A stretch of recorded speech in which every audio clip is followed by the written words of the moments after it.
2020년 표어는 마음을 같이하여 기도에 힘쓰는 교회였습니다. 기억나시지요? 마음을 같이하여 기도에 힘쓰는 교회. 초대교회 성도들이 120명이 모여서 마가다락방에서 열심히 기도했지요. 하나님께서 원하시는 대로, 주님께서 말씀하신 대로 예루살렘을 떠나지 않고 위협과 위기가 가득한 그곳에서도 성도들은 모여서 기도했습니다. 예수님께서 십자가에서 죽으시고 난 이후에 예수님을 믿고 따르던 자들에게 사회는 굉장히 냉대하였고, 그리고 수많은 핍박을 가했던 시기였음에도 불구하고 그 120명의 성도들은 비가 오나 눈이 오나 계속해서 그 기도의 자리를 지켰습니다. 우리가 지난 한 해간 그 소망을 가지고 우리가 1년을 살아갔습니다. 우리가 함께 모여서 예배하고 기도하고 그렇게 진행하는 것은 초대교회 성도들의 신앙의 반열을 따라서 오늘날 시대는 바뀌었지만 하나님께서 기뻐하시는 성도의 모습은 무엇인가, 우리가 거기에 초점을 맞추고 한 해간 열심히 예배하고 기도하는 시간을 가졌습니다. 우리가 이렇게 하나님께 예배하고 기도하는 것이 아무것도 아닌 것 같지만 큰 은혜라는 것을 깨달아야 됩니다. 하나님께서 도와주지 않으셨다면 저희는 마음에 원하는 바가 있었어도 모여서 예배하고 기도하기는 참으로 어려웠을 것입니다. 우리의 기도가 흔들리고 예배가 흔들렸다면 우리 공동체는 제각각 흩어지고, 그리고 마음속은 찬바람이 불어서 하나님의 사명이나 주님의 영광보다는 내 개인의 삶의 어려움의 마음이 붙들려서 아무것도 하지 못한 채 그렇게 시간만 낭비했을 것입니다. 그러나 예배가 자유가 우리가 통제받고 어려운 시기였음에도 불구하고 하나님께서 우리 교회를 지켜주셨고 보호해 주셨기 때문에, 우리와 함께 하셨기 때문에 우리가 1년간의 삶을 은혜 중에서 보낼 수 있었던 것입니다. 우리가 확실하게 정리해야 될 것은 우연은 아니라는 것입니다. 우연일 수가 없죠. 하나님께서 지켜주셨습니다. 어떻게든 모일 수 있도록, 어떻게든 예배할 수 있도록 수많은 위기와 어려움이 왔지만 그렇게 하나님께서 보이지 않는 중에 우리의 마음을 기뻐 받으시고 은혜로 채워주셨기 때문에 한 해간 우리가 주님과 동행하는 신앙생활을 꾸준히 할 수 있었던 것입니다. 그리고 이제 우리는 새해를 맞이하면서 또 다른 표어를 정하게 되었습니다. 바로 착하고 충성된 교회라는 것입니다. 하나님께서 우리에게 주시는 메시지입니다. 이 표어는 올 한해 우리가 갖추어야 할 교회의 모습을 말씀하고 있는 것입니다. 하나님 앞에서 착한 교회가 되어야 한다. 하나님 앞에서 충성된 교회가 되어야 한다는 것입니다.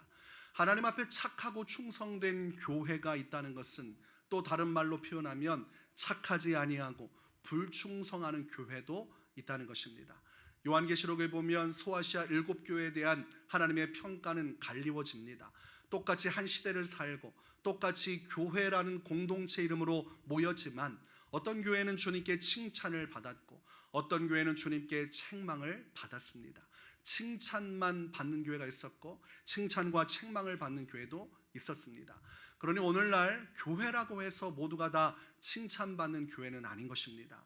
교회의 규모와 상관없이 그 교회가 하나님 앞에서 어떠한 삶을 살아가는가를 통해 어떤 교회는 착하고 충성된 교회라 불리워질 것이요, 어떤 교회는 주님이 보실 때에 착하지 아니하며 불충성한 교회로 책망의 대상이 될 수 있을 것입니다.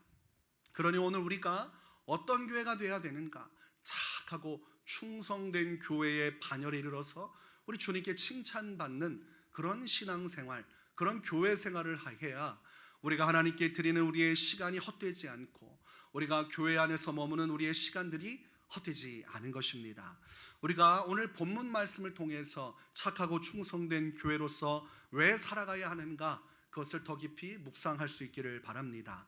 14절을 보니까 또 어떤 사람이 타국에 갈 때 그 종들을 불러 자기 소유를 맡김과 같으니 라고 기록을 하고 있습니다. 오늘 본문에서는 한 이야기를 꺼내고 있어요. 어떤 사람이 주인이 타국으로 가게 될 때에 그 종들에게 자기의 소유를 나누어 맡기게 되었다고 기록을 합니다.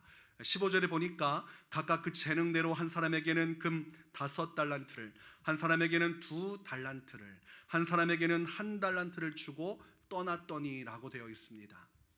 똑같은 액수를 주진 않았습니다. 각 사람의 재능과 능력에 따라서 차별적으로 그들에게 자신의 재산을 나누어 주었습니다. 한 명은 5달란트를 받았고 또 다른 한 명은 2달란트를 받았고, 그리고 마지막으로 보니까 1달란트를 받은 사람도 있습니다.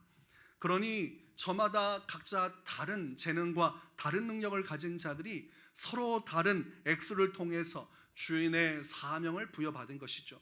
이것을 가지고 내가 돌아올 때까지 열심히 장사를 하여라, 그렇게 준 것입니다.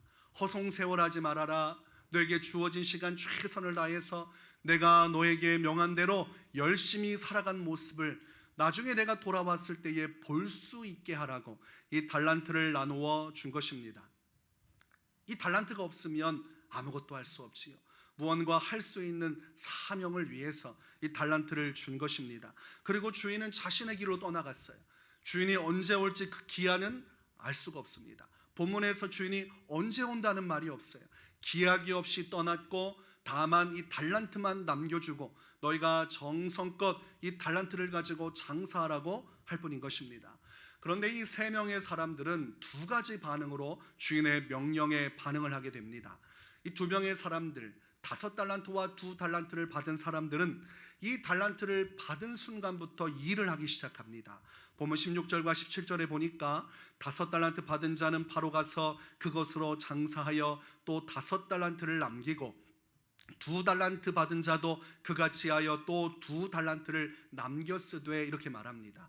이들은 지체하지 않았어요. 주인이 자신에게 명한 그 말에 순종하기를 기뻐했습니다. 여러 가지 계산하지 않고 주인이 자신에게 명한 그 명령을 가장 소중하게 여겼습니다. 넉넉고 시간 낭비하지 않았습니다. 자신의 삶 속에서 내가 할 수 있는 것이 무엇인가, 그것을 발견하고 최선을 다해 열심히 일하기 시작했습니다. 이렇게 고생하고서도 한 푼도 못 얻어내면 어찌할까, 그 고민에 매여 있지 않았어요.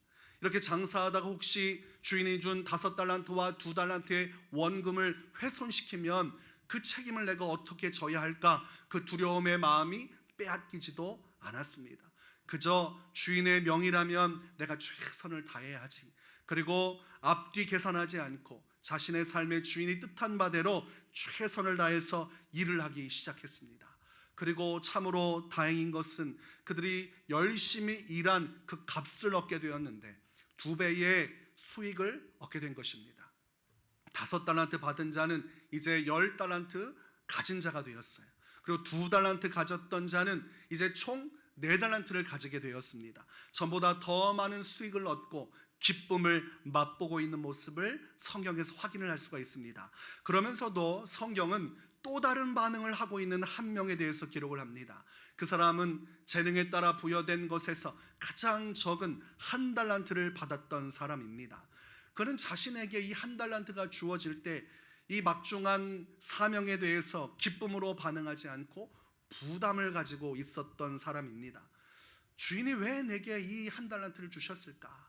그저 능력 많은 5달란트와 2달란트 가진 자에게 맡겨주시고 나는 그저 조용히 주인이 오기를 기다리라고만 하시면 좋을 텐데 왜 나에게도 이 불편한 1달란트를 주셔서 이도저도 아니고 많은 액수도 아니고 그렇다고 이거 버릴 수도 없이 애매한 1달란트를 주셔서 나의 마음을 괴롭게 하실까?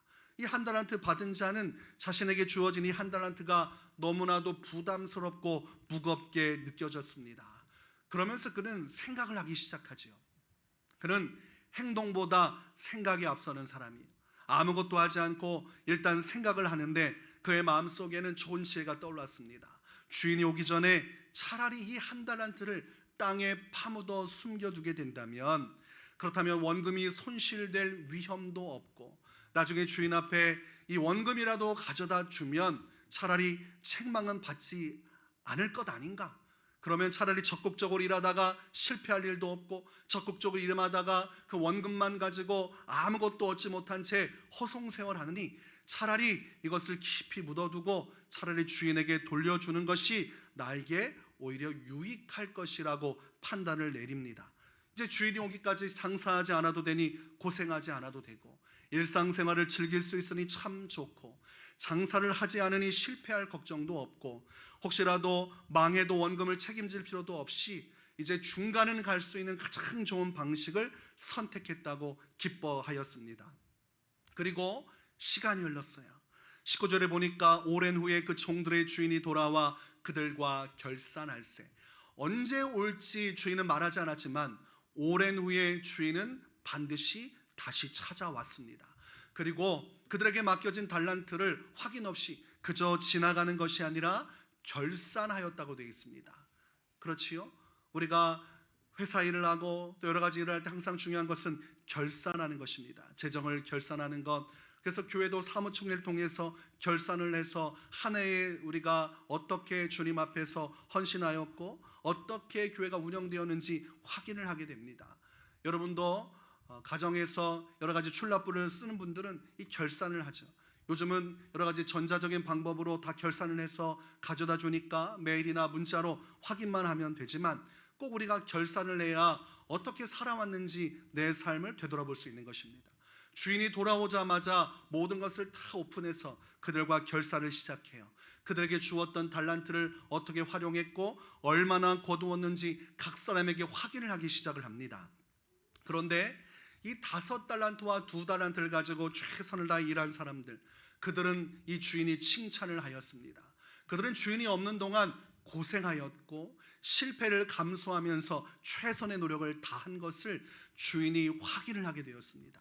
야, 이 종들은 내가 말한 것을 잘 기억하고 내 뜻을 잘 이해하고 최선을 다해 살아가라고 한 나의 당부를 잘 지켜 행했구나. 그러니 주인의 마음속에 감사한 마음이 생기지요. 그러니 21절과 23절에 이 각각 5달란트와 2달란트를 받은 자를 칭찬하면서 그의 기쁨에 초대를 하기 시작을 합니다. 그 주인이 이르되 잘하였도다 착하고 충성된 종아, 내가 적은 일에 충성하였음에 내가 많은 것을 내게 맡기리니 내 주인의 즐거움에 참여할지어다. 주인이 할 수 있는 한 가장 큰 칭찬을 주는 것입니다. 너희는 착하고 충성된 종이라. 내가 맡긴 일을 소홀히 하지 않고 너의 머리를 굴리고 계산하고 그렇게 가만히 있기보다 너의 삶을 들여 내 말에 순종했으니 이제 내가 더 많은 것을 맡길 것이요 너희는 이제 주인의 영광에 참여하여라. 종은 종으로서 살다가 죽는 것입니다. 그러나 이제 주인은 그들을 주인의 영광의 격으로 격상시켜서 그들을 존귀케 하기를 원합니다. 그리고 이제 1달란트 받은 자가 결산을 받기 시작을 해요. 그런데 시작부터 주인이 분노를 하기 시작합니다. 보니까 이 사람이 땅을 파기 시작을 하는 거예요. 주인님 잠깐만 기다리십시오. 그리고 곡괭이질을 하기 시작해요. 그리고 나서 뭔가를 열심히 파고 있는데 보니까 흙더미에 갇혀가지고 오랜 세월 빛을 발하지 못한 이 1달란트가 있는 것입니다. 거무튀튀한 흙이 잔뜩 묻은 것을 손으로 털어내고 불어내서 손바닥으로 비벼가지고 주인한테 딱 올려놓습니다. 주인님 주신 대로 1달란트 제가 열심히 가지고 있었습니다. 이거 그대로 손실 없이 제가 주인에게 바치나이다. 이렇게 행동을 하니 주인의 마음속에 분노가 일어났어요. 자신이 준 소중한 1달란트를 쓰레기 취급을 하고 방치해 두었고 주인이 원한 뜻대로 살지 않았어요. 주인이 원한 것은 무엇이었습니까? 고리대금하듯이 그들에게 주었으니 이자를 받는 것이 주인의 목적이었을까요? 오기까지 성실하게 일하는 모습을 보고 싶었던 것입니다. 그러나 그는 주인의 의도를 알지 못하고 원금만 훼손하지 않으면 그래도 중간을 갈 수 있다고 생각해서 이 돈의 액수의 마음을 쏟았고 그것이 그가 결산할 때 책망받은 이유가 되는 것입니다. 이 1달란트 받은 자는 자신의 잘못을 인정하지 않고 합리화하고 변명하기 시작을 합니다. 본문 24절과 25절에 보니까 1달란트 받았던 자는 와서 이르되 주인이여 당신은 굳은 사람이라 심지 않은 데서 거두고 해치지 않은 데서 모으는 줄을 내가 알았으므로 두려워하여 나가서 당신의 달란트를 땅에 감추어 두었었나이다. 보소서 당신의 것을 가지셨나이다. 지금 무슨 말을 하는 것입니까? 제가 게으른 것이 아니고 불충성한 것이 아니고 당신이 너무나도 무서운 주인이기 때문에 혹시라도 자신이 해코지를 당할까 봐 겁나서 이렇게 할 수밖에 없었습니다. 주인님은 심지 않은 데서 거두시는 분이고 뿌리지도 않고 모으는 분이시라 이 주인의 마음을 내가 감당할 수 없어서 이 원금만이라도 잃지 않기 위해 이렇게 행했습니다. 지금 책임이 누구한테 있다는 것이에요? 주인에게 있다는 것이에요. 주인이 문제라는 겁니다. 나는 괜찮은 사람인데 주인이 불황당 같은 사람이라 주인 때문에 내가 이렇게밖에 될 수 없었다는 것을 주인님은 인정을 해주셔야 됩니다. 주인님 자신을 좀 알아야 됩니다. 주인님이 얼마나 우리에게 압박감을 주고 부담을 주는 사람인지, 우리가 얼마나 괴로웠는지 그거 주인이 인정해 주셔야 됩니다. 아무것도 하지 않고 아무것도 수고하지 않고 그리고 어떠한 책임을 지지도 않고 마지막에는 가만히 시간만 낭비하다가 모든 책임을 주인에게 쏟아내고 있어요. 주인의 명예를 훼손하는 일까지 하니 그런 더 큰 죄를 짓는 것이죠. 불충의 죄, 그리고 명예훼손의 죄, 그리고 끝까지 자기의 잘못을 반성하지 않은 죄까지 여러 가지 많은 죄들을 주인에게 짓고 있는 것입니다. 그러니 이 사람은 불쌍한 사람이에요. 자신이 뭐가 문제인지 알지 못하고 주인이 무엇을 원하는지도 알지 못하고 지금 어떻게 행동해야 되는지도 알지 못하니 참으로 불행한 사람입니다. 그러면 이 한 달란트 받은 자는 어떤 평가를 받았을까요? 26절과 27절에 보니까 주인이 이런 말을 합니다. 그 주인이 대답하여 이르되 악하고 게으른 종아, 나는 심지 않은 데서 거두고 해치지 않은 데서 모으는 줄로 내가 알았느냐. 그러면 내가 마땅히 내 돈을 취리하는 자들에게나 맡겼다가 내가 돌아와서 내 원금과 이자를 받게 하였을 것이니라 하고. 무엇입니까? 너는 악하고 게으른 종이다. 왜 주인은 악하고 게으르다고 얘기했습니까? 내가 말한 대로 정말로 나 때문에 두려워서 네가 두려움 가운데 그렇게 할 수밖에 없었다면 차라리 그것을 은행에라도 맡겼으면 이자는 나왔을 것인데, 은행에다가 여러분 원금 내는 것 손해 봅니까 안 봅니까? 손해 보지 않아요.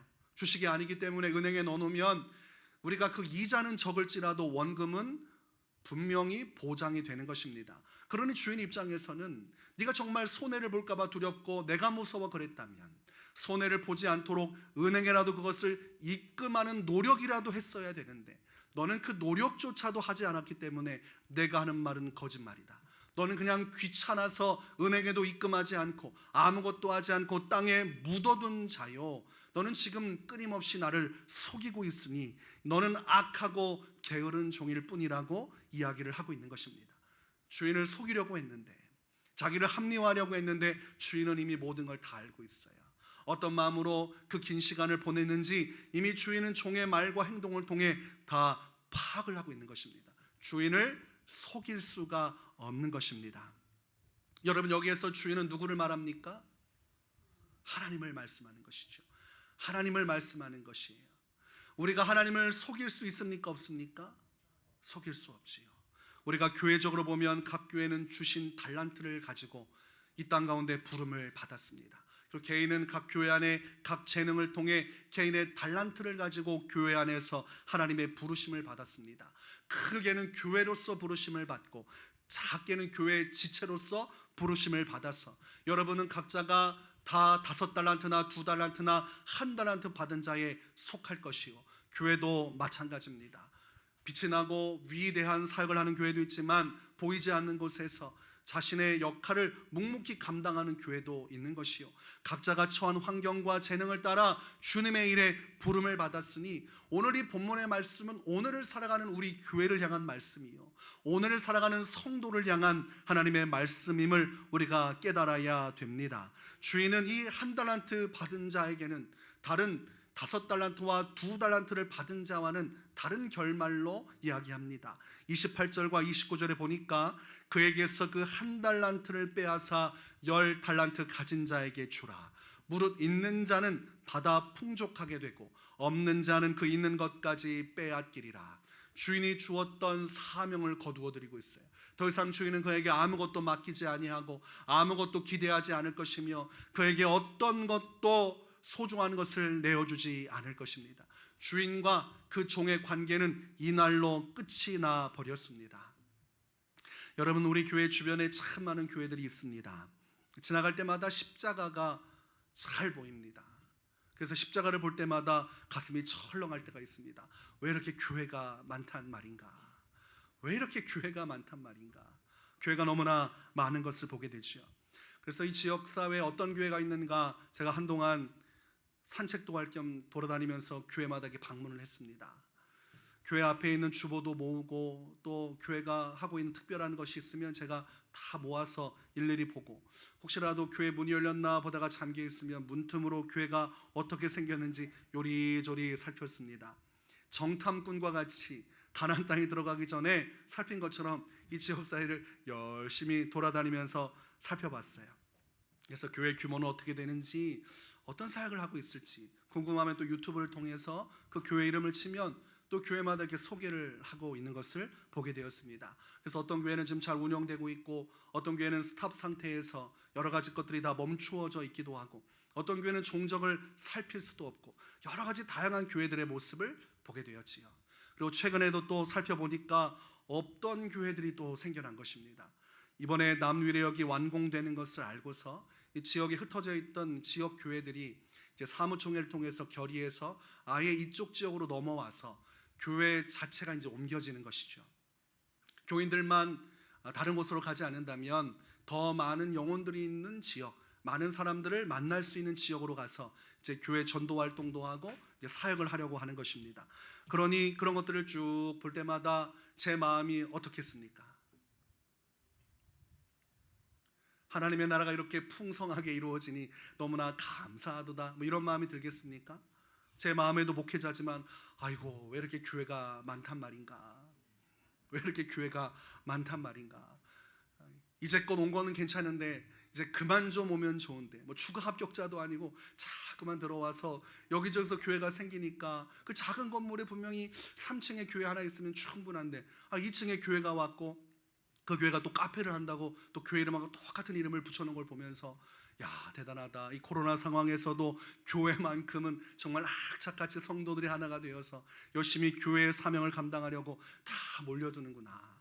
그래서 이 남위례 지역, 이곳은 춘추 전국 시대입니다. 각자의 패장들이 각자의 영역을 가지고 지금 확장을 하고 있는 것이죠. 그래서 그것을 볼 때마다 하나님의 나라를 위해서 열심히 하는 것에 대해서 감사함도 있지만 또 주어진 교회의 책임자로서의 부담도 있게 되는 것입니다. 몇 교회가 없었는데 점점 교회들이 많아지고 있어요. 그래서 한번 생각을 했습니다. 한 명의 성도가 교회를 가고자 하면 어떻게 될 것인가 봤더니 경쟁이 너무 치열해요.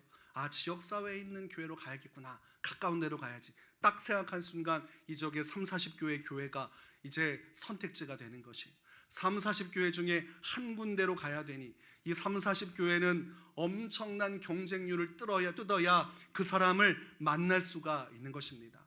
그리고 그 이전에 어떤 또 어려움이 있습니까? 성남 이 지역에 대규모의 대형 교회들이 자리를 잡고 있습니다.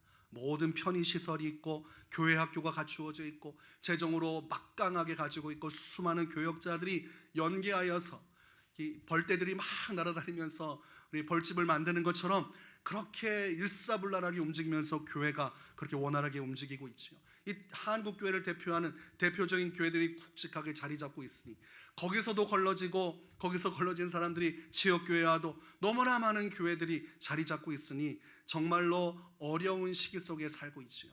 그리고 시대는 얼마나 어렵습니까? 코로나 바이러스로 인해서 있는 교인들도 교회 잘 나가려고 하지 않고, 또한 이 코로나가 교회가 진원지라고 착각하는 사람들, 교회가 문제라고 아직도 오해하는 사람들이 있습니다. 전체 퍼센트의 4%도 교회 안에서 나오지 않았는데, 이 종교계에서 그렇게 많은 것들이 나오지 않았는데 자꾸 교회에만 포커스를 맞추다 보니까 교회하면 코로나 바이러스, 이 잘못된 것이 성립이 됐습니다. 그러니 교회에 오라고 전도를 하기가 또 어려운 시대에 살고 있어요. 전염병의 위기, 그리고 교회에 대한 이미지 훼손, 그리고 여러 가지 환경적인 어려움 속에서 이 모든 것들을 종합할 때 교회는 참으로 어려운 상황 속에 놓여져 있다. 그것이 우리 교회가 당면한 현실이라고 할 수가 있겠습니다. 이 현실 속에서 우리 교회는 어떤 교회가 되어야 하는가? 오늘 그 해답이 착한 교회, 충성된 교회가 되는 것이라는 사실입니다.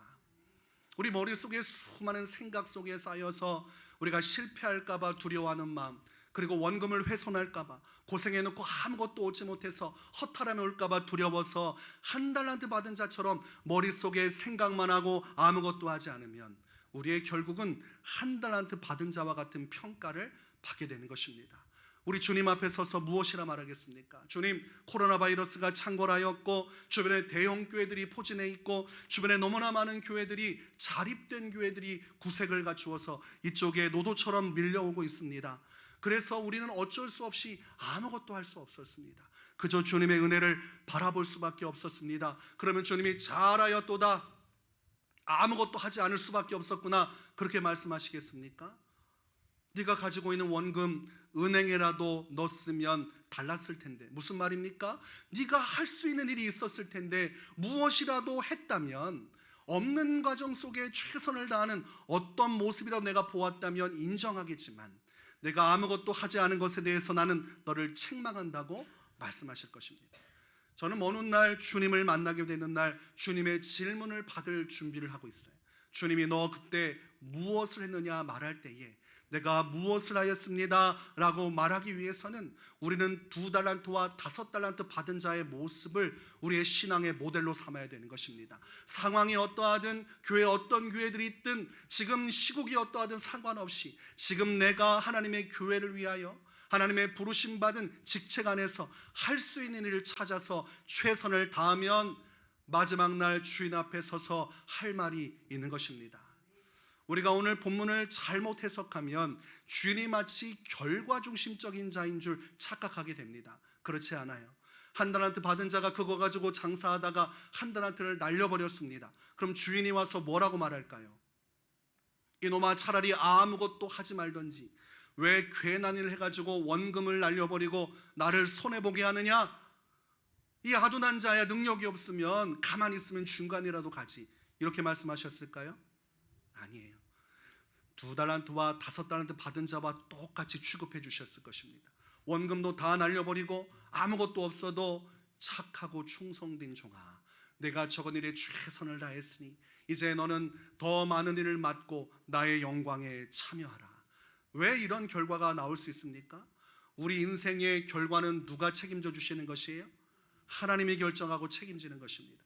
교회의 결과는 주님이 책임지시는 거예요. 우리가 주목해야 되는 것은 과정입니다. 어떤 모습으로 내가 그 시대를 살아갔는가? 어떤 모습으로 나는 교회의 일원으로 살아갔는가? 어떤 모습으로 나는 주신 직분을 맡아 주님 앞에 내가 할 수 있는 일들을 이루었는가? 그것만이 영원토록 남는 것입니다. 오늘 주님은 우리가 이 상황 속에서 어떻게 반응한지를 보고 계시는 거예요. 가만히 세월만 흘러가고 아무것도 하지 않은 채 흘러간 대로 내맡기며 살고 있는지, 아니면 지금 내게 주신 자리에서 최선을 다하여 주님의 교회와 주님의 나라와 주님의 영광을 위해 착하고 충성된 자로 살아가는지, 오늘 주님은 그것을 주목하고 계시는 것입니다. 그러니 여러분, 많은 생각을 할 필요가 없어요. 2022년도는 우리가 할 수 있는 바를 하는 것입니다. 그래서 40일간 작정 기도도 하는 것입니다. 우리가 계속해서 기도하고 또한 전도에 힘쓰는 것입니다. 목사님, 전도해봤자 안 됩니다. 안 되는 것은 주님께 맡기는 것이에요. 우리가 하는 것은 전도하는 것입니다. 우리가 하는 것은 예배하는 것입니다. 우리가 하는 것은 순종하는 것입니다. 그러면 우리는 모든 책무에서 자유로워져요.